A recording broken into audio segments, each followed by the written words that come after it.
ಯಕ್ಷಗಾನ ಕಲೆ ಕಲಾವಿದರಿಗಾಗಿಯೇ ಇರುವಂತಹ ಸುದ್ದಿ ಟಿವಿಯ ವಿಶೇಷ ಕಾರ್ಯಕ್ರಮ ಯಕ್ಷರಂಗಕ್ಕೆ ಸ್ವಾಗತ. ನಾನು ಸೌಮ್ಯಶ್ರೀ ಮಾರ್ನಾಡ್. ಯಕ್ಷರಂಗದ ಶ್ರೀರಾಮನಿಂದ ಖ್ಯಾತಿಯಾಗಿರುವ ಬಡಗುತಿಟ್ಟಿನ ಅಘೋಷಿತ ಕುರು ಪ್ರಸ್ತುತ ಸಾಲಿಗ್ರಾಮ ಮೇಳದ ಪ್ರಧಾನ ಕಲಾವಿದ ಆರ್ಗೋಡು ಮೋಹನ್ ದಾಸ್ ಶೆಣೈ ಅವರು ಇವತ್ತು ನಮ್ಮ ಜೊತೆಗಿದ್ದಾರೆ. ಬನ್ನಿ ಅವ್ರನ್ನ ಕಾರ್ಯಕ್ರಮಕ್ಕೆ ಸ್ವಾಗತಿಸೋಣ. ಸರ್, ಕಾರ್ಯಕ್ರಮಕ್ಕೆ ಆತ್ಮೀಯ ಸ್ವಾಗತ. ಧನ್ಯವಾದ. ಆರ್ಗೋಡು ಮೋಹನ್ ದಾಸ್ ಶೆಣೈ ಅವರು ಸತತ 4 ದಶಕಗಳ ಕಾಲ ಈ ಯಕ್ಷರಂಗದಲ್ಲಿ ತಮ್ಮ ಸೇವೆಯನ್ನು ಮಾಡ್ತಾ ಇರುವಂಥವರು. ಇವರ ಪರಿಚಯದ ಒಂದು ಸಣ್ಣ ವಿಡಿಯೋ ತುಣುಕನ್ನು ನೋಡ್ಕೊಂಡು ಬನ್ನಿ.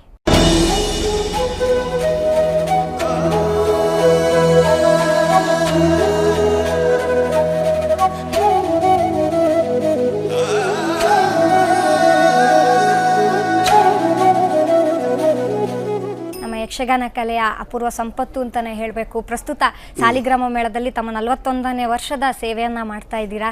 ಹೇಗಿದೆ ಈ ಜರ್ನಿ? ನಿಮ್ಮ ಸಾಲಿಗ್ರಾಮ ಮೇಳದಲ್ಲಿ ಯಾವ ರೀತಿ ಯಕ್ಷಗಾನ ಪ್ರದರ್ಶನಗಳು ಕಾಣ್ತಾ ಇದ್ದಾವೆ? ಯಕ್ಷಗಾನ ಒಂದು ಅದ್ಭುತವಾದಂಥ ಕಲೆ. ನೀವು ಹೇಳಿದ ಹಾಗೆ ಇದರಂತಹ ಕಲೆ ಮತ್ತು ಬೇರೊಂದಿಲ್ಲ ಈ ಪ್ರಪಂಚದಲ್ಲಿ. ಇದರಲ್ಲಿ ನಾನು ತೊಡಗಿಸಿಕೊಂಡು ಒತ್ತಾಯಕ್ಕೆ ಯಕ್ಷಗಾನ ಕ್ಷೇತ್ರಕ್ಕೆ ಬಂದವನು. ಆದರೆ ಯಕ್ಷಗಾನ ನನಗೆ ತುಂಬ ಕೊಟ್ಟಿದೆ. ನಾನು ಸಾಕಷ್ಟು ಜನರಿಗೆ ಕೊಟ್ಟಿದ್ದೇನೆ ಎಂಬಂಥ ಅಭಿಪ್ರಾಯ ನನಗೂ ಇದೆ. ಹಾಗಾಗಿ ಇದೊಂದು ಶಾಶ್ವತವಾಗಿ ಉಳಿಯುವಂಥ ಕಲೆ.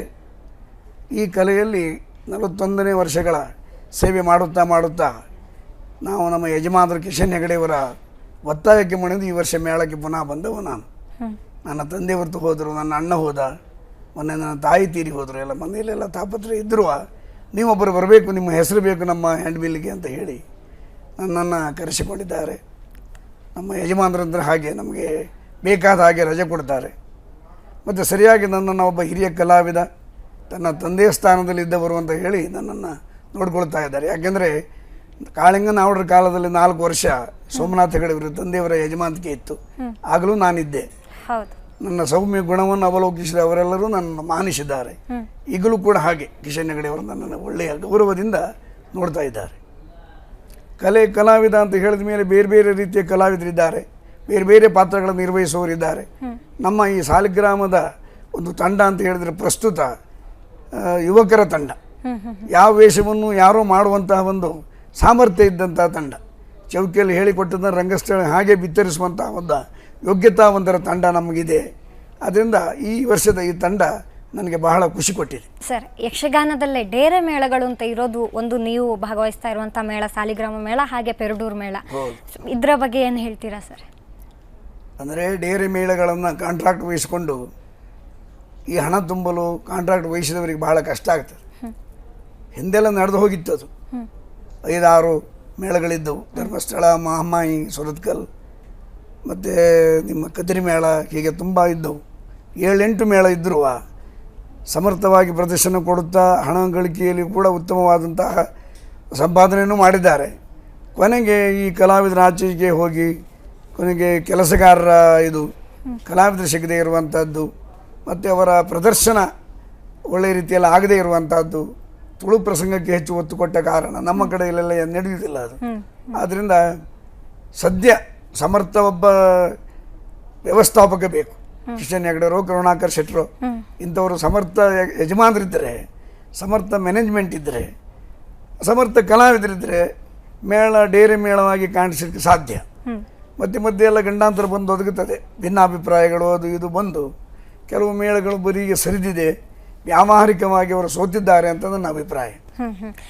ಈಗಾಗಲೇ ಹೇಳಿದ್ರಿ ಸಾಲಿಗ್ರಾಮ ಮೇಳ ಒಂದು ಯುವಕರ ತಂಡ, ಅತ್ಯಂತ ಉತ್ತಮ ಕಲಾವಿದರ ತಂಡ ಅಂತ. ಆ ಉತ್ತಮ ಕಲಾವಿದರಿಗೆ ಒಂದು ಅಘೋಷಿತ ಗುರು ರೀತಿ ಇರುವಂಥವರು ಆರ್ಗೋಡು ಮೋಹನ್ ದಾಸ್ ಶೆಣೈ ಅವರು. ಅಂದರೆ ಚೌಕಿಯಲ್ಲಿ ಹಿರಿಯ ಕಲಾವಿದರಿರಲಿ, ಕಿರಿಯ ಕಲಾವಿದರಿರಲಿ, ಅವರೆಲ್ಲರನ್ನ ಸರಿದೂಗಿಸ್ಕೊಂಡು, ಅವ್ರಿಗೆ ಗೊತ್ತಿಲ್ಲದಿದ್ದರೆ ನಿಮ್ಮಲ್ಲಿ ಬಂದು ನಿಸ್ಸಂಕೋಚವಾಗಿ ಕೇಳಿಕೊಂಡು ಒಂದು ಅಘೋಷಿತ ಗುರುವಿನ ಸ್ಥಾನವನ್ನು ನಿಮಗೆ ಕೊಟ್ಟಿದ್ದಾರೆ. ಇದರ ಬಗ್ಗೆ ಏನು ಹೇಳ್ತೀರಾ? ಎಲ್ಲ ಹೇಳಿಕೊಡ್ಲಿಕ್ಕಾಗೋದಿಲ್ಲ. ಆ ಪ್ರಸಂಗಕ್ಕೆ ಅನುಗುಣವಾದಂಥ ಪಾತ್ರ ಏನು ಮಾತಾಡಬೇಕು, ಮತ್ತು ಹಿನ್ನೆಲೆ ಏನು, ಹಿಂದೆ ಹೀಗೆ ಮಾಡ್ತಿದ್ರು, ಈಗ ಹೀಗೆ ಮಾಡಬೇಕು ಅಂತ ಹೇಳುವ ನಾನು. ಎಲ್ಲರೂ ಕೇಳ್ತಾರೆ ಅಂತ ಕೇಳದೇ ಇದ್ರೂ ಹೇಳುವ ಗುಣ ನನ್ನದ್ರಿದೆ. ನೀನು ತಪ್ಪು ಹೇಳಿದ್ದಿ ಅಂತ ತಿದ್ದುವಂಥ ಗುಣ ಇದೆ. ಆದ್ದರಿಂದಲೇ ಎಲ್ಲ ಗುರುಗಳೇ ಅಂತ ಕರೀತಾರೆ. ಬಿಟ್ಟರೆ ಮತ್ತು ಪಾಠಶಾಲೆಯ ಗುರು ನಾನು ಖಂಡಿತ ಅಲ್ಲ. ಇನ್ನು ನಿಮ್ಮ ಹಿನ್ನೆಲೆ ಬಗ್ಗೆ ಹೇಳೋದಾದರೆ, ಬಹಳ ಅಂದರೆ ಉತ್ತಮ ವಿದ್ಯಾಭ್ಯಾಸ ಹೊಂದಿದ್ದು, ಯಾವುದೋ ಬೇರೆ ವೃತ್ತಿಗೆ ತೆರಳಿದ್ದವರು ಯಕ್ಷಗಾನಕ್ಕೆ ಮರಳಿ ಬಂದಿದ್ದು, ಸೊ ಆ ಕಾಲವನ್ನು ಹೇಳಿ. ಬೇರೆ ಎಲ್ಲಿಯಾದರೂ ಬ್ಯಾಂಕ್ ಉದ್ಯೋಗಿಯೋ ಅಥವಾ ಪಾಠಶಾಲೆಯ ಶಿಕ್ಷಕನಾಗಿದ್ದರೂ ನನಗೆ ಇಷ್ಟು ಹೆಸರು ಬರುವುದಿಲ್ಲ ಇತ್ತು. ನೀವು ನನ್ನನ್ನು ಕರೆಸಿಕೊಳ್ಳುವುದಿಲ್ಲ, ಈ ಸುದ್ದಿ ವಾಹಿನಿಯಲ್ಲಿ ನನ್ನ ಹೆಸರು ಬರುವುದಿಲ್ಲ ಇತ್ತು. ಯಕ್ಷಗಾನಕ್ಕೆ ಬಂದುದರಿಂದ ಯಕ್ಷಗಾನ ನಾನು ಹೇಳಿದ್ನಲ್ಲ ತುಂಬ ನನಗೆ ಕೊಟ್ಟಿದೆ, ಪ್ರಚಾರವನ್ನು ಕೊಟ್ಟಿದೆ. ಆರ್ಗೋಡು ಎಂಬ ಹೆಸರು ಚಿರಸ್ಥಾಯಿಯಾಗುವ ಹಾಗೆ ನನ್ನಿಂದ ಮಾಡಿಸಿದೆ ಅಂತ ಹೇಳ್ತೇನೆ. ಇದು ಬಹಳ ಸಂತೋಷಕರವಾದಂಥ ನಿಮ್ಮ ಊರಿಗೆ ಒಂದು ಉತ್ತಮ ಹೆಸರು ಬಂದಿದೆ. ಹೌದು. ಇನ್ನು ಆರ್ಗೋಡು ಮೋಹನ್ ದಾಸ್ ಶೆಣೈ ಅವರು ಯಕ್ಷಗಾನಕ್ಕೆ ತಿರುಗಾಟಕ್ಕೆ ಬಂದಂತ ಸಂದರ್ಭ 26ನೇ ವಯಸ್ಸು, ಅಂದ್ರೆ ಮದುವೆ ಎಲ್ಲ ಆಗಿ ನಂತರ ಬಂದವರು. ಸೊ ಆಗ ಚಾಲೆಂಜಸ್ ಉಂಟಾಗಿಲ್ವಾ? ಅಂದ್ರೆ ಆ ಕಾಲದ ಒಂದು ಕಡಿಮೆ ಸಂಭಾವನೆ ಇರ್ಬೋದು, ಆ ರೀತಿ ಏನಿಲ್ಲ. ಹಾಗೆ ಆ ಕಾಲಕ್ಕೆ ಬೇಕಾದ ಸಂಭಾವನೆ ನಮಗೆ ಸಿಕ್ಕಿದೆ, ಹಂತವಾಗಿ ಅದು ವರದಿ ಹೊಂದಿದೆ. ನಾನು ಸಾಲಿಗ್ರಾಮ ಮೇಳ ಮೊದಲು ಸೇರುವಾಗ ನನಗೆ 2200 ರೂಪಾಯಿ ಸಂಬಳ ಅಷ್ಟೇ. ಅಷ್ಟಲ್ಲಿಯೂ ಖರ್ಚು ಮಾಡದೆ ಉಳಿಸ್ಕೊಂಡು ಹೋದವ ನಾನು. ಅಂದರೆ ಆ ಕಾಲದಲ್ಲಿ ಹಾಗಿತ್ತು, ಕಡಿಮೆ ದರದಲ್ಲಿ ತಿಂಡಿ ತೀರ್ಥ ಎಲ್ಲ ಸಿಗ್ತಿತ್ತು. ಆಮೇಲೆ ಸ್ವಲ್ಪ ಬದಲಾವಣೆ ಹೊಂದಿದಾಗ ನಮ್ಮ ಸಂಬಳವು ಹೆಚ್ಚಾಗ್ತಾ ಬಂದಿದೆ, ಲಕ್ಷದ ಮೇಲೆ ಎಲ್ಲ ಹೋಗಿದೆ. 2 ಲಕ್ಷದವರೆಗೂ ನಾವು ಡ್ರಾ ಮಾಡಿದ್ದೇವೆ ಎಂಬಲ್ಲಿಗೆ ಆರ್ಥಿಕವಾಗಿ ಕಲಾವಿದರಿಗೆ ಇದು ಸುಧಾರಣೆ ಆಗಿದೆ. ಮೊದಲಿನ ಹಾಗೇನೂ ಅಲ್ಲ.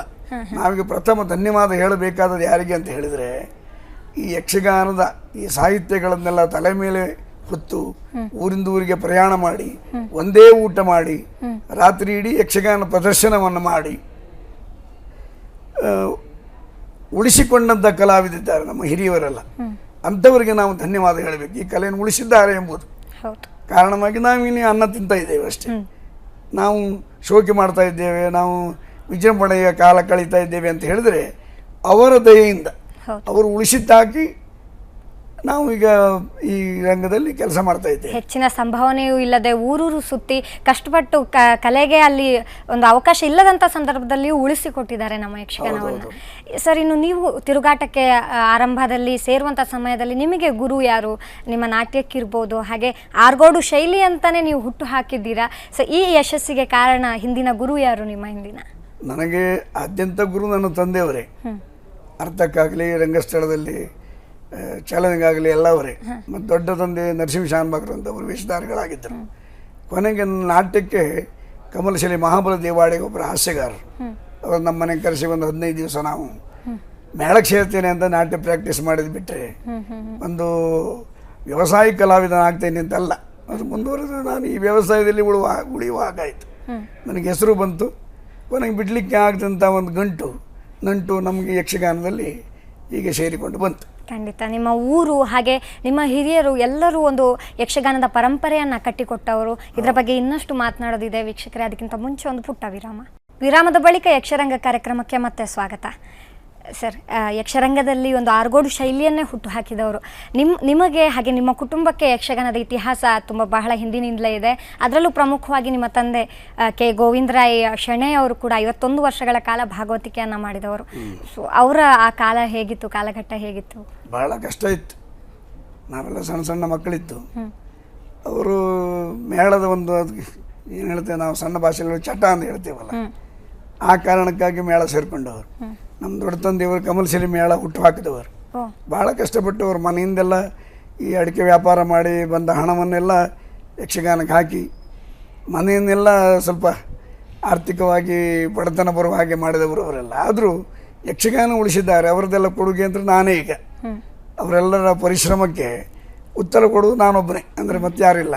ನನ್ನ ದೊಡ್ಡಪ್ಪನ ಮಕ್ಕಳಿಬ್ಬರಿದ್ದಾರೆ. ಒಬ್ಬ ಮೊದಲಿಗಾರ ಇದ್ದಾನೆ ದೇವದಾಸ್ ಶೆಣೈ ಅಂತ ಹೇಳಿ, ಒಬ್ಬ ಭಾಗವತಿಕೆ ಮಾಡ್ತಾನೆ ಸದಾನಂದ ಶೆಣೈ, ಇಬ್ಬರು ಮೇಳದಲ್ಲಿದ್ದಾರೆ.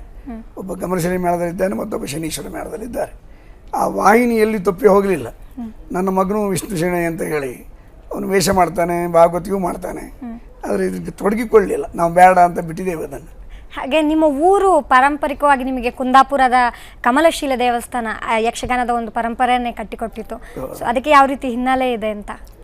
ಕಮಲಶಿಲೆಯಲ್ಲಿ ಯಕ್ಷಗಾನವನ್ನು ಪ್ರಾರಂಭ ಮಾಡಿದವರು ನಮ್ಮ ದೊಡ್ಡಪ್ಪಯ್ಯ ರಾಮಚಂದ್ರ ಶಾನ್ಭಾಗರು, ಕೊನೆಗೆ ವಾಟಾರ್ ಮಯ್ಯರು, ಕೊನೆಗೆ ಸೂರ್ಯನಾರಾಯಣ ಉಪಾಧ್ಯಾಯ ಅಂತ ಕೊನೆಗೆ ಉಪಾಧ್ಯಾಯರ ತಂದೆ. ಅವರೆಲ್ಲ ಬಂದು ಒಂದು ಮೇಳ ಮಾಡಬೇಕು ಅಂತ ಹೇಳಿ ಆಗೆಲ್ಲ ಈ ರಟ್ಟಿನ ಕಿರೀಟ ಎಲ್ಲ ಮಾಡಿಕೊಂಡು ಮಣಿ ಸರ್ಕಿನ ಸಾಮಾನೆಲ್ಲ ಹಾಕೊಂಡು ಮಾಡ್ತಿದ್ರು. ಆರಂಭದಲ್ಲಿ ರಟ್ಟಿನ ಕಿರೀಟ. ಹೌದೌದು, ಅದೊಂದು ನಾಟಕದ ಶೈಲಿಯಲ್ಲಿ ಮಾಡ್ತಿದ್ರು ಅವರು. ಅದನ್ನು ನಾನು ನೋಡಿದವನೇ. ಕೊನೆಗೆ ಬರಿಗೊಂಡೆ ಶೇಷಪ್ ಚಾತ್ರ ಅಂತ ಹೇಳಿ ಅವರು ಕೋಟ ಆ ಕಡೆಗೆಲ್ಲ ಹೋಗಿ ಮರದ ಈ ಕಿರೀಟ ಎಲ್ಲವ ತಂದು ಒಂದು ಯಕ್ಷಗಾನಕ್ಕೆ ಹೊಸ ರೂಪವನ್ನು ಕೊಟ್ಟರು. ಅಂದರೆ ಇನೋವೇಷನ್ ಮಾಡಿದಾಗೆ ಎಲ್ಲ ಆದಮೇಲೆ ಆಟ ಎಲ್ಲ ಪ್ರಾರಂಭ ಆಯಿತು. ಕಿಸ್ಮತಿ ಹೆಬ್ಬಾರರು, ರಾಮಕೃಷ್ಣ ಪ್ರಭುಗಳು, ಅವರು ಇವರೆಲ್ಲ ದೊಡ್ಡ ದೊಡ್ಡ ಕಲಾವಿದರೆಲ್ಲ ಬಂದು ಸೇರಿದರು. ವಾದರಾಜ್ ಹೆಬ್ಬಾರ್ ಅಂತ ಭಾಗವತರೆಲ್ಲ ಸೇರಿದರು. ಮೇಳ ನಡೆಯಿತು. ನಮ್ಮ ತಂದೆಯೂ ಕೂಡ ಬಹಳ ಪರಿಶ್ರಮ ಪಟ್ಟವರು, ಆಟ ನಿಶ್ಚಯ ಮಾಡಲಿಕ್ಕೆ, ಲೆಕ್ಕಪತ್ರ ಇಡಲಿಕ್ಕೆ ಎಲ್ಲ ಮಾಡಿದವರು. ಅವರು ಸಾಧಾರಣ ಒಂದು 10 ಮೇಳಗಳಲ್ಲೇ ಅವರು ವ್ಯವಸಾಯ ಮಾಡಿದವರು. ಖಂಡಿತ. ಸೊ ಈ ರೀತಿಯ ಒಂದು ಪರಂಪರೆ ನಿಮಗೆ ಇವತ್ತು ಸಮರ್ಥ ಒಬ್ಬ ಕಲಾವಿದನಾಗುವಲ್ಲಿ ನಿಮಗೆ ಸಹಾಯ ಆಯಿತು. ಇನ್ನು ಆರ್ಗೋಡ್ ಮೋಹನದಾಸ್ ಶೆಣೆ ಅವರು ಹೆಚ್ಚಾಗಿ ಸೌಮ್ಯ ಪಾತ್ರಗಳಿಗೆ ಆಯ್ಕೆ ಮಾಡಲಿಕ್ಕೆ ಕಾರಣ ಏನು? ಅಲ್ಲದೆ ಹಿಡಿಸೋದಿಲ್ಲ ಅಂತ ನನ್ನಿಂದ ಯಾರೂ ನಿರೀಕ್ಷಿಸಲಿಲ್ಲ. ಯಾವ ಪಾತ್ರ ಅವರಿಗೆ ಈ ಪಾತ್ರ ಕೊಡುವ ಅಂತ ಹೇಳಿ. ದಶರಥ ಕಾರಣ ಉಂಟು. ಒಂದು, ನನಗೆ ಕುಣಿಲಿಕ್ಕೆ ಸರಿಯಾಗಿ ಬರುವುದಿಲ್ಲ. ಅಂದರೆ ಈ ಸಣ್ಣ ಹೆಜ್ಜೆಗಳನ್ನೆಲ್ಲ ಗೋಪಾಲಾಚಾರ್ಯರು ಮತ್ತು ಉಳಿದ ಕಲಾವಿದರೆಲ್ಲ ಕುಣಿತಾರಲ್ಲ, ಹಾಗೆ ನನಗೆ ಕುಣಿಲಿಕ್ಕೆ ಬರುವುದಿಲ್ಲ. ಸಣ್ಣ ಹೆಜ್ಜೆನ ಅಭ್ಯಾಸ ಮಾಡಲಿಲ್ಲ. ಯಾಕೆಂದ್ರೆ ನಾನು ಎಳವೆಯಿಂದ ಬಂದವನಲ್ಲ. ವಿರೋಧ ಪಾತ್ರವನ್ನು ಮಾಡಿದ್ದೇನೆ, ಸೌಮ್ಯ ಪಾತ್ರವನ್ನು ಮಾಡಿದ್ದೇನೆ. ಅದು ಜನ ಅದು ಒಪ್ಪಿದ್ದಾರೆ ಮಾತ್ರ. ಅಂದರೆ ಆ ಪಾತ್ರಗಳಲ್ಲಿ ನನ್ನ ನೋಡ್ತಾರೆ ಜನ. ಹಾಗೆ ನಿಮ್ಮ ಪಾತ್ರ ರಾಮನಲ್ಲೇ ಹೆಚ್ಚು ಜನರಿಗೆ ಹತ್ತಿರವಾಗೋದಕ್ಕೆ ಕಾರಣ, ಹಾಗೆ ನೀವು ರಾಮನ ಒಂದು ವ್ಯಕ್ತಿತ್ವಕ್ಕೆ ತುಂಬುವಂತಹ ಜೀವ ಯಾವ ರೀತಿಯದ್ದು? ಅಂದರೆ ರಾಮಾಯಣವನ್ನು ಸರಿಯಾಗಿ ಅಭ್ಯಾಸ ಮಾಡಿದವ ನಾನು.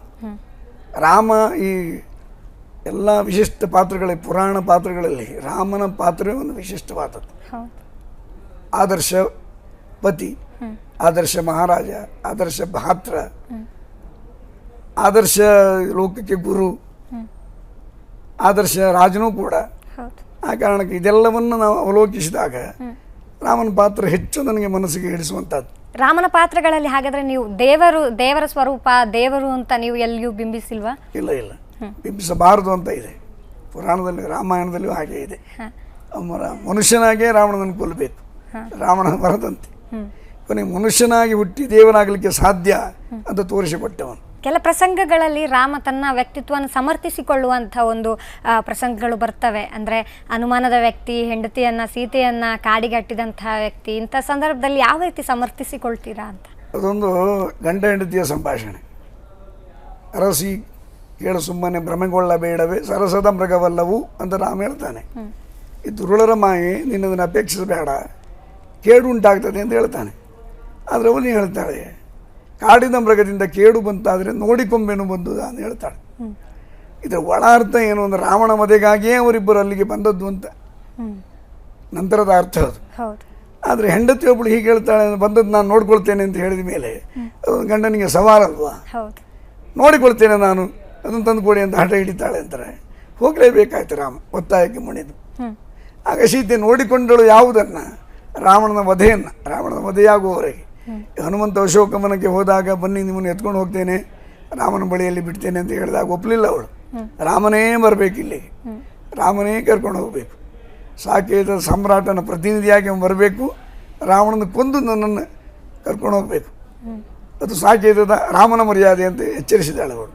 ಅಂದರೆ ರಾಮ ಸೀತೆಯರಿಬ್ಬರು ಈ ದುಷ್ಟರ ವಧೆಗಾಗಿ ಭೂಮಿಗಿಳಿದಂತಹ ನಾರಾಯಣ ಮತ್ತು ಲಕ್ಷ್ಮಿಯರು ಅಂತ ಕೊನೆಗೆ ಅಂದರೆ ಪರಿಣಾಮದಲ್ಲಿ ತಿಳಿಯುವಂಥ ವಿಷಯ ಅದು. ಆದ್ದರಿಂದ ಈ ಸೀತೆ ಗಂಡನ ಮಾತು ಕೇಳಲಿಲ್ಲ ಅಂತ ಬಿಡ್ಲಿಕ್ಕೆ ಆಗುದಿಲ್ಲ. ಪೆರ್ಡೂರು ಮೇಳದಲ್ಲಿ ಇರ್ಬೋದು, ಲವಕುಶರ ಕಾಳಗದಲ್ಲಿ ಹೆಚ್ಚು ಜನ ಇಷ್ಟಪಟ್ಟಂಥದ್ದು ಅಂದರೆ ಗೋಪಾಲಾಚಾರ್ಯ ಅವರ ಒಂದು ಜೋಡಿ ವೇಷ ಲವಕುಶರಾಗಿದ್ದಂಥ ಸಂದರ್ಭದಲ್ಲಿ ರಾಮನಾಗಿ ನಿಮ್ಮ ಪಾತ್ರ ಹೆಚ್ಚು ಜನಪ್ರಿಯಗೊಳಿಸಿತು, ಜನರಿಗೆ ಹೆಚ್ಚು ಅಚ್ಚುಮೆಚ್ಚಾಯಿತು. ಯಾಕಂದರೆ ಅವರ ನಾಟ್ಯ ಇರ್ಬೋದು, ನಿಮಗೆ ಅದಕ್ಕೆ ತಕ್ಕಂಥ ಅರ್ಥಗಾರಿಕೆ ಇರ್ಬೋದು. ಸೊ ಆ ಪ್ರಸಂಗದ ಅನುಭವ ಹೇಗೆ? ಕುಶಲವರ ಕಾಳಗ ಅಂತ ನಾವು ಮಾಡಿದ್ದೇವೆ. ಕಂದಾವರವರು ಸ್ವಲ್ಪ ಪದ್ಯ ತಗೊಂಡು, ಎಮ್ಮೆ ಹೆಗಡೆಯವರು ಸ್ವಲ್ಪ ಪದ್ಯ ತಗೊಂಡು ಜಾಯಿಂಟ್ ಮಾಡಿದ್ದೇವೆ ಅದು ಕುಶಲವರ ಕಾಳಗ. ಈಗ ಎಮ್ಮೆ ಹೆಗಡೆಯವರ ಪದ್ಯ ರಾಮನ ಪ್ರವೇಶ ನಂತರ ಆಗ್ತದೆ. ಚೆಲುವರನ್ನು ಕಂಡಾಗ, ಧರೆಯೋಳು ಮಲಗಿರ್ಪ, ಇದೆಲ್ಲ ಬರ್ತದೆ ಇದರಲ್ಲಿ. ಅಂದರೆ ಯುದ್ಧದ ಸನ್ನಿವೇಶ ಎಲ್ಲವನ್ನೂ ನಾನು ಕಳ್ಕೊಂಡಿದ್ದೇನೆ, ತಮ್ಮಂದಿರನ್ನು ಕಳ್ಕೊಂಡಿದ್ದೇನೆ, ಮಕ್ಕಳನ್ನು ಕಳ್ಕೊಂಡಿದ್ದೇನೆ ಅಂತ ಹೇಳಿ ಒಂದು ದುರಂತ ಸನ್ನಿವೇಶ. ನಂತರ ಈ ಮಕ್ಕಳನ್ನು ಕಂಡಾಗ ಮಕ್ಕಳ ಚಂದವನ್ನು, ಅವರ ಧೀರ ನಿಲುವನ್ನು ಇದೆಲ್ಲ ಕಂಡಾಗ ಅವರನ್ನೆಲ್ಲ ವರ್ಣಿಸುವುದೆಲ್ಲ ಉಂಟು. ಕೆಲವರನ್ನು ಕಂಡಾಗ ನಲಿಯುತ್ತೆನ್ನಯ ಹೃದಯ, ಕೊಲ್ಲುವ ಕಾರ್ಯಕ್ಕೆ ಬಂದೆ ಛಲವು ಸರಿಯುತ್ತೆ ಎಂದೆ, ಕೊಲ್ಲಿಕ್ಕಾಗಿ ಬಂದವ ನಾನು ಛಲ ಹಿಂದಕ್ಕೆ ಹೋಯಿತು ಅಂತ ಹೇಳುವ ಆ ಸನ್ನಿವೇಶ ಉಂಟಲ್ಲ, ಅದು ಮಾರ್ಮಿಕವಾದ ಸನ್ನಿವೇಶ. ಮತ್ತು ಕುಶಲವರಲ್ಲಿ ನಾನು ಕಂಡ ಜೋಡಿಗಳಲ್ಲಿ ಗೋಪಾಲಾಚಾರ್ಯ ಮತ್ತು ಕಣ್ಣಿ ಗಣಪತಿ ಭಟ್ ಇಬ್ಬರು ಅತ್ಯದ್ಭುತ ಕುಶಲವರವರು. ಮತ್ತು ಅಂಥ ಜೋಡಿ ನಮಗೆ ಸಿಗಲಿಲ್ಲ. ಹೌದು. ಬೇಕಾದಷ್ಟೇ ಕುಣಿತ, ಬೇಕಾದಷ್ಟೇ ಮಾತುಗಾರಿಕೆ, ಹ್ಮ್ ಹ್ಮ್ ಮಾತಿಗೆ ಪ್ರತ್ಯುತ್ತರ, ಹೌದು. ಆ ಭಾವನೆಗಳು ಎಲ್ಲ ಅವರಿಬ್ಬರೇ ಬಿಂಬಿಸ್ತಿದ್ರು. ಭಾಳ ಸಂತೋಷದ ವಿಷಯ ಅದು. ಇನ್ನು ಹೊಸ ಪ್ರಸಂಗಗಳು ಕೂಡ ಅತ್ಯಂತ ನಿಮಗೆ ಹೆಸರು ತಂದು ಕೊಟ್ಟಂತಹ ಪ್ರಸಂಗಗಳು ನಾಗಶ್ರೀ ಇರ್ಬೋದು, ಕಾಳಿಂಗನೌಡರ ಕಾಲದಲ್ಲಿ, ಹಾಗೆ ಒಂದು ಹಾಸ್ಯ ಪಾತ್ರ ಕೂಡ ನಿಮ್ದು ಅತ್ಯಂತ ಜನಮೆಚ್ಚುಗೆ ಗಳಿಸ್ತು. ಸೊ ಇದರ ಬಗ್ಗೆ ಏನು ಹೇಳ್ತೀರಾ? ಅದು ಶೂದ್ರಕನ ಮೃಚ್ಛಕಟಿಕ ನಾಟಕದ ಯಕ್ಷಗಾನ ರೂಪಾಂತರ. ಬೆಳಸಗಲಿಗೆ ಗಣಪತಿ ಹೆಗಡೆ ಅವರು ಬರೆದದ್ದು ಅದು. ವಸಂತ ಸೇನಾ ಅಂತ. ಮೊದಲು ಸಾಲಿಗ್ರಾಮ ಮೇಳದಲ್ಲಿ ಆಡ್ತಿದ್ರು ಅದನ್ನು. ಆಗ ಮೈತ್ರಿಯ ಭಟ್ಟ ಮಾಡುವವರು ಮುರೂರು ದೇವರ ಹೆಗಡೆ, ಗೋವಿಂದ ನಾಯಕರ ಶಕಾರ ಇತ್ತು, ಶಿರ್ಯಾರ ಮಂಜು ನಾಯಕರ ಚಾರುದತ್ತ ಇತ್ತು. ನಾನು ಆ ಪ್ರಸಂಗ ನೋಡಲಿಲ್ಲ. ಕೊನೆಗೆ ಪೆರಡೂರು ಮೇಳಕ್ಕೆ ತರುವಾಗ ಮರಾಠಿ ಮಂಜುನಾಥ ನಾಯಕರಿದ್ದರು, ಕಡೆಗೆ ಇವರು ನಮ್ಮ ನಗರ ಜಗನ್ನಾಥ ಶೆಟ್ಟರಿದ್ದರು. ಅವರು ಖಳನಾಯಕ ಪಾತ್ರ ಮಾಡುವವರು ಆ ಸೌಮ್ಯ ಚಾರುದತ್ತನ ಪಾತ್ರ ಎಷ್ಟು ಮಾಡಿದರು. ಅವ್ರು ಮಾಡ್ತಾರೋ ಇಲ್ವೋ ನಮಗೆ ನಂಬಿಕೆ ಇರಲಿಲ್ಲ, ಆದರೆ ಮಾಡಿದ್ದಾರೆ ಅವರು. ಕಡೆ ರಾಮನಾಯರಿಯವರ ವಸಂತ ಸೇನೆ, ನನ್ನ ಮೈತ್ರೇಯ, ಸ್ವಲ್ಪ ಹಾಸ್ಯ ಮಿಶ್ರಿತ, ಅಂದರೆ ಹೊಟ್ಟೆಗಾಗಿ ಓದ್ಕೊಳ್ಳುವಂಥ ಒಬ್ಬ ಭಟ್ಟ. ಆದ್ರಿಂದ ಎದುರು ವೇಷ ಮಾಡ್ತಾ ಇದ್ದವರು ಅಥವಾ ಪ್ರಬಲ ರಾಮನಂತಹ ಪಾತ್ರ ಮಾಡ್ತಿದ್ದವರು ಈ ಮೈತ್ರೇಯ ವೇಷವನ್ನು ಒಪ್ಪಿಕೊಂಡಿದ್ದು, ಹಾಗೆ ಅದು ಯಾವ ರೀತಿ ನಿರ್ವಹಿಸಿಕೊಂಡು ಬಂದ್ರಿ? ಅದೊಂದು ಸವಾಲು. ಆ ಪಾತ್ರ ನೀವೇ ಮಾಡಬೇಕು ಅಂತ ಹೇಳಿದಾಗ, ಜಗನ್ನಾಥ ಶೆಟ್ಟಿಗೂ ಹಾಗೆ ಚಾರುದತ್ತ ನೀವೇ ಮಾಡಬೇಕು ಅಂತ ನಮ್ಮ ಯಜಮಾನರು ಹೇಳಿದಾಗ ಮಾಡಲೇಬೇಕಾಯ್ತು ಅವರು. ಹೆಚ್ಚು ಜನ ಇಷ್ಟಪಡಬೇಕು ಅನ್ನೋ ಕಾರಣಕ್ಕೆ ಹಾಸ್ಯ ಬೇರೆ ಬೇರೆ ದಾರಿಯಲ್ಲಿ ಹೋಗ್ತಾ ಇದೆ. ಆ ಕಾಲದಲ್ಲಿ ಯಾವ ರೀತಿ ಇತ್ತು ಹಾಸ್ಯ?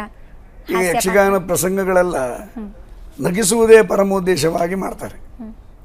ಈಗ ನಾನು ಯಾವ ಪಾತ್ರ ಮಾಡಿದ್ರು ಎಲ್ಲಿ ನಗ್ತಾರೆ ಎಂಬಲ್ಲಿಗೆ ಒಂದು ಸಂಭಾಷಣೆ ಹಾಕ್ತೇನೆ, ಜನರಿಗೆ ಅದು ಬಿಡ್ತದೆ ಅಂತ. ಎಲ್ಲರೂ ಅದನ್ನು ಬಯಸ್ತಾರೆ. ಬಿಟ್ಟರೆ ನಿಮ್ಮ ಪೌರಾಣಿಕವಾಗಲಿ, ಆದರ್ಶವಾಗಲಿ, ತತ್ವವಾಗಲಿ ಯಾರಿಗೂ ಬೇಡ ಆಗಿದೆ. ಜನರಿಗೆ ಮನೋರಂಜನೆ ಬೇಕಾಗಿದೆ. ಈಗ ಹಾಸ್ಯ ಅಂದರೆ ಅವು ನಗಿಸಿ ಬೇರೆಯವರು ನಗಿಸುವುದು, ನಕ್ಕು ನಗಿಸುವ ಹಾಸ್ಯ ಅಂದರೆ ಅದೇ ಈಗ ಬರುವಂಥದ್ದು. ಅಂದರೆ ಈಗ ಇಂಗ್ಲೀಷ್ ಶಬ್ದ ಪ್ರಯೋಗ ಮಾಡಿದರೂ ತೊಂದರೆ ಆಗೋದಿಲ್ಲ, ಅಂದರೆ ಜನರು ಸ್ವೀಕರಿಸ್ತಾರೆ. ಯಾಕಂದರೆ ಸರ್ವಂ ಇಂಗ್ಲೀಷ್ ಮಯಂ ಆಗಿದೆ ಈಗ. ಖಂಡಿತ ಸರ್, ನಿಮ್ಮಂಥ ಹಿರಿಯ ಕಲಾವಿದರ ಜೊತೆ ಮತ್ತಷ್ಟು ಅನುಭವವನ್ನು ಹಂಚಿಕೊಳ್ಳೋದಿದೆ. ವೀಕ್ಷಕರೇ, ಅದಕ್ಕಿಂತ ಮುಂಚೆ ಒಂದು ಪುಟ್ಟ ವಿರಾಮದ ಬಳಿಕ ಯಕ್ಷರಂಗ ಕಾರ್ಯಕ್ರಮಕ್ಕೆ ಮತ್ತೆ ಸ್ವಾಗತ. ವೀಕ್ಷಕರೇ, ಆರ್ಗೋಡು ಮೋಹನ್ ದಾಸ್ ಶೆಣೆ ಅವರು ಅಭಿನಯಿಸಿರುವಂತಹ ಒಂದು ವಿಡಿಯೋ ತುಣುಕನ್ನು ನೋಡ್ಕೊಂಡು ಬನ್ನಿ.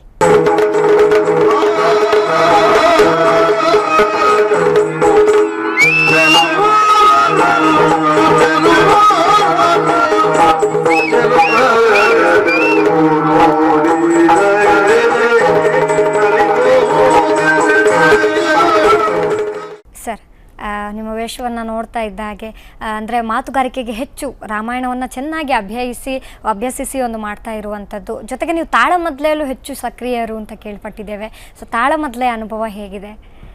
ತಾಳಮದ್ದಲೆ ಅಂದರೆ ನಮ್ಮಲ್ಲಿ ಚೌತಿ ಹಬ್ಬಕ್ಕೆ ಒಂದು ವಿಶೇಷವಾದಂಥ ಕಾರ್ಯಕ್ರಮ ತಾಳಮದ್ದಲೆ ಕುಂದಾಪುರದಲ್ಲಿ, ಆರ್ಗೋಡಿನಲ್ಲಿ. ನಮ್ಮ ಮನೆಯಲ್ಲಿ ಗಣೇಶ ಚತುರ್ಥಿ ದಿವಸ ಒಂದು ತಾಳಮದ್ದಲೆ, ಅದು ಎಡೆಬಿಡದೆ ಈಗ 154 ವರ್ಷ ನಡ್ಕೊಂಡು ಬಂದಿದೆ. 154. ಅದೊಂದು ಪ್ರಭಾವ ನಮ್ಮ ಮೇಲೆ. ಮಧ್ಯೆ ಸಣ್ಣ ಸಣ್ಣ ಅರ್ಥ ಎಲ್ಲ ಹೇಳಿ ಕಡೆಗೆ ದೊಡ್ಡವರ ಜೊತೆ ಅರ್ಥ ಹೇಳಲಿಕ್ಕೆ ಅಭ್ಯಾಸ ಮಾಡಿ ಊರ ಹೊರಗೂ ಹೋಗಿ ಜಬ್ಬರ್ ಸಮೋಹನ್ ಅಂತವರು, ವಾಸುದೇವ ರಂಗಭಟ್ಟ ಅಂತವರು, ರಾಮದಾಸ್ ಸಾಮೂರ್ ಅಂತವರು, ವಾಸುದೇವ ಸಾಮೂರ್ ಅಂಥವ್ರ ಎದುರಿಗೆಲ್ಲ ಒಂದೊಂದು ಸಂದರ್ಭದಲ್ಲಿ ಅರ್ಥ ಹೇಳಿದಂತಹ ಅನುಭವ. ಮತ್ತು ತಿರುಗಾಟದಲ್ಲಿ ಕೂಡ ಸಂಯಮಂ ಅಂತ ವಾಸುದೇವ ಸಾಮೂರ್ ತಂಡ, ಅದರಲ್ಲಿಯೂ ತಿರುಗಾಟ ಮಾಡಿದ್ದೇನೆ. ತಾರೇಶ್ವರ ಒಂದು ತಂಡ ಕಟ್ಟಿದ್ರು ಬಹಳ ಹಿಂದೆ, ತಾಳಮದ್ದಲೆ ಕೂಟ ಅಂತ ಹೇಳಿ, ಅದರಲ್ಲಿಯೂ ನಾನು ತಿರುಗಾಟ ಮಾಡಿದ್ದೇನೆ. ಸಾಮಾನ್ಯವಾಗಿ ರಂಗಸ್ಥಳದ ಸಂಭಾಷಣೆಗಿಂತ ಸ್ವಲ್ಪ ವಿಭಿನ್ನವಾಗಿ, ಅಂದರೆ ಆ ಕ್ಷಣಕ್ಕೆ ಉತ್ತರ ಕೊಡುವಂಥ ಸಿದ್ಧತೆ ನಮ್ಮಲ್ಲಿ ಇರಬೇಕಾಗ್ತದೆ. ಅದಕ್ಕಾಗಿ ಹೆಚ್ಚಾಗಿ ಅಧ್ಯಯನ ನಾವು ಮಾಡಲೇಬೇಕಾಗ್ತದೆ. ಇನ್ನು ಬಡಗುತಿಟ್ಟಿನ ಒಂದು ಯಕ್ಷರಂಗದಲ್ಲಿ ಸುದೀರ್ಘ ಅನುಭವ ಇರುವಂತಹ ನಿಮಗೆ ಅನಿಸೋ ಪ್ರಕಾರ ಇತ್ತೀಚೆಗೆ ಯಕ್ಷಗಾನ ನಾಟ್ಯ ಪ್ರಧಾನ ಆಗ್ತಾ ಇದೆಯಾ ಅಂತ? ಕುಣಿದೆ ಅಂದರೆ ಏನು ಕೆಲಸ ಮಾಡಲಿಲ್ಲ ಅಂತ ಹೇಳ್ತಾರೆ. ಏನು ಕೆಲಸ ಮಾಡೋದು? ನನ್ನ ಅನಿಸಿಕೆ ಹಾಗಲ್ಲ. ಒಂದು ಪಾತ್ರ ಅಂತ ಹೇಳಿದ ಮೇಲೆ ಎಲ್ಲ 20% ಬೇಕು. ಕುಣಿತ ಬೇಕು, ಮಾತು ಬೇಕು, ವೇಷಗಾರಿಕೆ ಬೇಕು, ಅಭಿನಯ ಬೇಕು, ನಟನೆ ಬೇಕು, ಇದೆಲ್ಲವೂ ಬೇಕು. ಎಲ್ಲ 20% ಇದ್ರೆ 100ಕ್ಕೆ ಭರ್ತಿ ಆಯಿತು ಅಂತ ಹೇಳುವ ನಾನು. ಆದರೆ ಈಗ ಏನು ಮಾಡ್ತಾರೆ, ಒಂದು ತಾಳದ ಪದ್ಯ ಒಂದೇ ಪದ್ಯ ಸಾಕಾಗ್ತದೆ ಅವರಿಗೆ, 20 ನಿಮಿಷದವರೆಗೆ ಕುಣಿತಾರೆ. ಅದು ಪ್ರೇಕ್ಷಕರ ಅಭಿಪ್ರಾಯವೋ, ಅದು ಬೇಕು ಅಂತ ಹೇಳುವುದೋ, ಅಥವಾ ತನ್ನ ಮನಸ್ಸಂತೋಷಕ್ಕಾಗಿ ಮಾಡುವುದೋ ನಮ್ಗೆ ಅಂತ ಅರ್ಥ ಆಗೋದಿಲ್ಲ. ಇದರಲ್ಲಿ ಮತ್ತು ಸುಧಾರಣೆ ಆಗಬೇಕು ಅಂತ ಹೇಳುವ ನಾನು. ಎಲ್ಲರೂ ಒಟ್ಟಾಗಿ ಕೂತ್ಕೊಂಡು, ಹಿರಿಯರು ಗಿರಿಯರೆಲ್ಲ ಒಟ್ಟಾಗಿ ಕೂತ್ಕೊಂಡು ಒಂದು ಒಳ್ಳೆಯ ಪ್ರದರ್ಶನ ಕೊಡಬೇಕಾದಂಥ ಒಂದು ಸನ್ನಿವೇಶ ನಮ್ಮ ಮುಂದಿದೆ. ಯಾಕೆಂದರೆ ಯಕ್ಷಗಾನಕ್ಕೆ ತುಂಬ ಬೆಲೆ ಇದೆ. ವಿದೇಶದಲ್ಲೂ ಕೂಡ ಇದನ್ನು ಮಾನಿಸ್ತಾರೆ, ಅಭ್ಯಾಸ ಮಾಡ್ತಾರೆ. ಹೆಣ್ಮಕ್ಳು ಕೂಡ ಅಭ್ಯಾಸ ಮಾಡ್ತಾರೆ, ಒಳ್ಳೆಯ ಪ್ರದರ್ಶನ ಕೊಡ್ತಾರೆ. ಇನ್ನು ಸರ್ 41 ವರ್ಷದ ಅನುಭವದಲ್ಲಿ ನಿಮಗಾದಂಥ ಸಿಹಿ ಕಹಿ ಘಟನೆ ಯಾವುದಾದ್ರೂ ನೆನಪಿಸ್ಕೋಬಹುದಾ ಇಲ್ಲಿ? ನಾನು ರಂಗಸ್ಥಳದಲ್ಲಿ ಯಾರಿಗೆ ಏನು ಹೆದರಿಕೆ ಇಲ್ಲ, ನನ್ನ ವಿರೋಧ ಪಾತ್ರಗಳಿಗೆ ಅದು ಹೊಂದಾಣಿಕೆ ಮಾಡ್ಕೊಂಡು ಹೋಗ್ತಾರೆ ಎಂಬುದು ಒಂದು ನನ್ನ ಆದ್ಯತೆ ಅದು. ಹೌದು. ಆಮೇಲೆ ಸಿಹಿ ಘಟನೆ ತುಂಬ ನಡೆದಿದೆ. ನಾನು ಒಂದು ಸೀತಾಪರಿತ್ಯಾಗದ ಲಕ್ಷ್ಮಣ ಮಾಡಿದ್ದೆ. ಲಕ್ಷ್ಮಣ ಮಾಡಿದಾಗ ಎಮ್ಮೆ ನಾಯಕರ ಸೀತೆ ಇತ್ತು. ಸೀತೆಯನ್ನು ಬಿಟ್ಟು ಬರುವಾಗ ಬಹಳ ದುಃಖ ಅಲ್ವಾ. ಅದನ್ನೊಬ್ಬರು ಮುದುಕು ನೋಡಿ ಬಂದು, ನೀವು ಹಳಕೆ ರಾಮಯ್ಯರನ್ನು ನೆನಪಿಸಿದ್ದೀರಿ ಅಂತ. ಇನ್ನು ತಂದೆಯವರು ಭಾಗವತರಾಗಿದ್ದಂಥ ಕಾಲ, ಆಗ ನಿಮಗೆ ಯಾಕೆ ಭಾಗವತಿಕೆ ಮೇಲೆ ಹೆಚ್ಚು ಅಂದರೆ ಆಕರ್ಷಣೆ ಆಗಲಿಲ್ಲ? ನೀವು ವೇಷಕ್ಕೆ ಬರೋದಕ್ಕೆ ಕಾರಣ? ಅದು ಅವರೇ ಕಾರಣ, ತಂದೆಯವರೇ ಕಾರಣ. ವೇಷಧಾರಿಯಾಗಿ ನಾನು ಕಾಣಿಸಿಕೊಳ್ಬೇಕು ಅವರ ಇಚ್ಛೆ. ಅವರ ಇಚ್ಛೆ. ಹೌದು. ನಿಮಗೆ ಹೆಚ್ಚು ಪ್ರಿಯವಾದಂಥ ರಾಮನ ಅರ್ಥದ ಭಾಗ ಯಾವುದಾದ್ರೂ ಇಲ್ಲಿ ನಮಗೋಸ್ಕರ ಹೇಳ್ಬೋದಾ? ಕೆಲವರನ್ನು ನೋಡಿದರೆ ನಲಿಯುವುದೆನ್ನಯ ಮನವು, ಅಲ್ಲಿ ಹೇಳ್ತೇನೆ. ಒಂದು ಕ್ಷಣದ ಹಿಂದೆ ನನ್ನ ಹೃದಯವನ್ನು ಹಿಂಡಿ ಹಿಪ್ಪೆ ಮಾಡಿರುವಂಥ ದುರಂತ ಸನ್ನಿವೇಶಗಳು, ರಣರಂಗದ ಸನ್ನಿವೇಶಗಳು. ಆದರೆ ಒಂದು ಕ್ಷಣದ ಮುಂದೆ ಹೃದಯಕ್ಕೆ ಆಪ್ಯಾಯಮಾನವಾದಂಥ ಒಂದು ಸನ್ನಿವೇಶವನ್ನು ನಾನು ನೋಡ್ತಾ ಇದ್ದೇನೆ. ಎದುರು ನಿಂತ ಬಾಲಕರು ಒಂದೇ ಎಚ್ಚಿನಲ್ಲಿ ಸಿದ್ಧಪಡಿಸಿದಂಥ ಉಭಯ ಸಾಲ ಭಂಜಿಕೆಗಳ ಹಾಗೆ, ಅಶ್ವಿನಿ ದೇವತೆಗಳ ಹಾಗೆ ವಿಜೃಂಭಿಸುತ್ತಿದ್ದಾರೆ. ಕರದಲ್ಲಿ ಹಿಡಿರುವಂಥ ಧನುಷರಾವಳಿಗಳು, ಮೆಟ್ಟಿ ನಿಂತ ನೆಲ ಗಟ್ಟಿಯಾಗಿ ನನ್ನದೇ ಅಂತ ಹೇಳುವಂಥ ದಿಟ್ಟ ನಿಲುವನ್ನು ತೋರುವಂತಹ ಈ ಬಾಲಕರನ್ನು ಕಂಡಾಗ ಕೊಲ್ಲುವ ಕಾರ್ಯಕ್ಕೆ ಬಂದವನು ನಾನು ಅಂತ ಛಲವು ನನ್ನ ಮನಸ್ಸಿನಿಂದ ಹೊರಟು ಹೋಯಿತು. ನಿಮ್ಮ ವಾಕ್ಚಾತುರ್ಯದ ಮೂಲಕನೇ, ಈ ಶ್ರುತಿಬದ್ಧ ಮಾತಿನ ಮೂಲಕನೇ ಹೆಸರುವಾಸಿ ನೀವು. ಹಾಗೆ ಆರ್ಗೋಡು ಮೋಹನ್ ದಾಸ್ ಶೆಣೈ ಅವರಿಗೆ ಯಕ್ಷಗಾನಕ್ಕೆ ನೀಡ್ತಾ ಇರುವಂಥ ಕೊಡುಗೆ ಇನ್ನೂ ಮುಂದೆಯೂ ಹೀಗೆ ಹೋಗಲಿ ಅಂತ ನಮ್ಮದು ಆಶಯ. ಹಾಗೆ ಕೊನೆಯದಾಗಿ ಏನು ಹೇಳ್ತೀರಾ ಯಕ್ಷಗಾನ ಕಲೆಯ ಬಗ್ಗೆ, ಯಕ್ಷಗಾನ ಬೆಳೆದು ಬರ್ತಾ ಇರುವಂಥ ರೀತಿಯ ಬಗ್ಗೆ? ಇದು ಲೋಕಮಾನ್ಯವಾದಂಥ ಕಲೆ. ಪರಿಶುದ್ಧವಾದಂಥ ಕನ್ನಡ ಮಾತಾಡೋರು ಯಕ್ಷಗಾನ ಕಲಾವಿದರು. ಆದ್ದರಿಂದ ಸರ್ಕಾರ ಪರಿಶುದ್ಧವಾದ ಕನ್ನಡ ಮಾತಾಡುವವರು ನಮ್ಮನ್ನು ಮಾನಿಸಬೇಕು ಅಂತ ಹೇಳುವುದು ನಾನು. ಖಂಡಿತ. ಅದು ಬೆರಕೆ ಯಾವುದೂ ಇಲ್ಲ. ಹೌದು. ಆದ್ದರಿಂದ ಆ ಮಾನ್ಯತೆ ದೊರಕಬೇಕು. ಮತ್ತು ಇದು ನಮ್ಮ ರಾಜ್ಯವ್ಯಾಪ್ತಿ ಸಂಚಾರ ಮಾಡುವಂಥ ಒಂದು ಕಲೆ ಆಗಬೇಕು. ಅದಕ್ಕೂ ಸರ್ಕಾರದ ಪ್ರೋತ್ಸಾಹ ಇದ್ದಿರಬೇಕು. ಹಲವು ಬಡ ಕಲಾವಿದಿದ್ದಾರೆ, ಅವರಿಗೆ ಸರ್ಕಾರ ಏನಾದರೂ ಸಹಾಯ ಮಾಡಬೇಕು. ಈಗ ಮಾಡ್ತಾ ಇದ್ದಾರೆ ಕೆಲವರೆಲ್ಲ, ಶ್ರೀಮಂತರೆಲ್ಲ. ಪಟ್ಲ ಸತೀಶ್ ಶೆಟ್ಟಿ ಫೌಂಡೇಶನ್ ಅಂತ ಇದೆ, ಅವರು ಮಾಡ್ತಾ ಇದ್ದಾರೆ. ಹಾಗೆ ಸರ್ಕಾರದನ್ನು ಕೈಗೆತ್ತಿಕೊಂಡ್ರೆ ಭಾಳ ಸುಲಭ ಆಗ್ತದೆ. ಮತ್ತು ಭವಿಷ್ಯ ಒಳ್ಳೆಯದಿದೆ ಯಕ್ಷಗಾನಕ್ಕೆ. ಇದು ಸಾಂಗವಾಗಿ ನೆರವೇರಬೇಕಾದರೂ ಪ್ರೇಕ್ಷಕರು, ಕಲಾವಿದರು, ಆಟ ಆಡಿಸುವವರು ಎಲ್ಲರೂ ಒಮ್ಮತದಿಂದ ಇದಕ್ಕೇನಾದರೂ ಒಂದು ಸ್ವಲ್ಪ ಬದಲಾವಣೆಯನ್ನು ತಂದು ಒಂದು ಹೊಸ ರೀತಿಯಲ್ಲಿ ಯಕ್ಷಗಾನ ಕೊಡುವಂಥ ನಿರ್ಧಾರಕ್ಕೆ ಬಂದು ಕಾಲಮಿತಿ ಅಂತ ಇದಕ್ಕೆ ಹೇರಿದರೆ ಪ್ರೇಕ್ಷಕರು ಖಂಡಿತ ಉಳಿತಾರೆ. ಈ ಧರ್ಮಸ್ಥಳ ಮೇಳದವರು ಮಾಡಿದ್ದಾರೆ, 12 ಗಂಟೆ ಕ್ಲೋಸ್, ಮತ್ತಿಲ್ಲ. ಹಾಗೇ ಮಾಡಿದರೆ ಯಕ್ಷಗಾನ ನೋಡುವ ಪ್ರೇಕ್ಷಕರು ಹೆಚ್ಚಾಗಿರ್ತಾರೆ. ಯಾಕೆಂದರೆ ಮನೆಯಲ್ಲಿ ಒಬ್ಬರಿಬ್ಬರು ಇರುವುದು ಈಗ, ಅವಿಭಕ್ತ ಕುಟುಂಬ ಎಲ್ಲ ಇಲ್ಲ ಈಗ. ಆದ್ದರಿಂದ ಬಂದು ನೋಡೋರು ಅವರು ಸಂತೋಷ ಪಡ್ತಾರೆ ಅಂತ ಹೇಳೋದು. ಇನ್ನು ಯುವಕರಿಗೆ ನೀವೆಲ್ಲ ಅಧ್ಯಯನಶೀಲರಾಗಿ ಅಂತ ಒತ್ತಾಯ ಮಾಡಿ ಹೇಳ್ತಾ ಇದ್ದೇನೆ. ದೇವರ ದಯೆ, ಯಕ್ಷಗಾನ ದೇವಿ ಸರಸ್ವತಿ ದೇವಿ ಏನು ಅನುಗ್ರಹಿಸ್ತಾಳೋ ಅದು ಆಗ್ತದೆ ಅಷ್ಟೇ. ಕಿರಿಯ ಕಲಾವಿದರಿಗೆ ನಿಮ್ಮಂಥ ಹಿರಿಯರ ಮಾರ್ಗದರ್ಶನ ಹೀಗೆ ಮುಂದುವರಿಯಲಿ, ಹಾಗೆ ಯಕ್ಷಗಾನಕ್ಕೆ ನಿಮ್ಮ ಕೊಡುಗೆ ಇನ್ನಷ್ಟು ಬರಲಿ ಅಂತ ನಾವು ಕೇಳ್ಕೊತೀವಿ. ಇಷ್ಟು ಹೊತ್ತು ನಮ್ಮ ಜೊತೆ ಮಾತನಾಡಿದ್ದಕ್ಕಾಗಿ ಧನ್ಯವಾದ ಸರ್. ನಿಮ್ಮ ಸಂಪೂರ್ಣ ತಂಡಕ್ಕೆ ನನ್ನ ಧನ್ಯವಾದಗಳು. Thank you. ವೀಕ್ಷಕರೇ, ನೋಡಿದ್ರಲ್ವಾ, ಇಂತಹ ಹಿರಿಯ ಅಂದರೆ 41 ವರ್ಷಗಳ ಕಾಲ ಸತತವಾಗಿ ಈಗಲೂ ತಿರುಗಾಟದಲ್ಲಿರುವಂತಹ ಆರ್ಗೋಡು ಮೋಹನ್ ದಾಸ್ ಶೆಣೈ ಅವರ ಮಾತುಗಳಿವು. ಮುಂದಿನ ವಾರ ಮತ್ತೊಬ್ಬ ಹಿರಿಯ ಕಲಾವಿದನ ಜೊತೆ ನಾನು ನಿಮ್ಮನ್ನು ಭೇಟಿ ಆಗ್ತೀನಿ. ಸುದ್ದಿ ಟಿವಿ, ನಾವು ಸುಳ್ಳು ಹೇಳಲ್ಲ.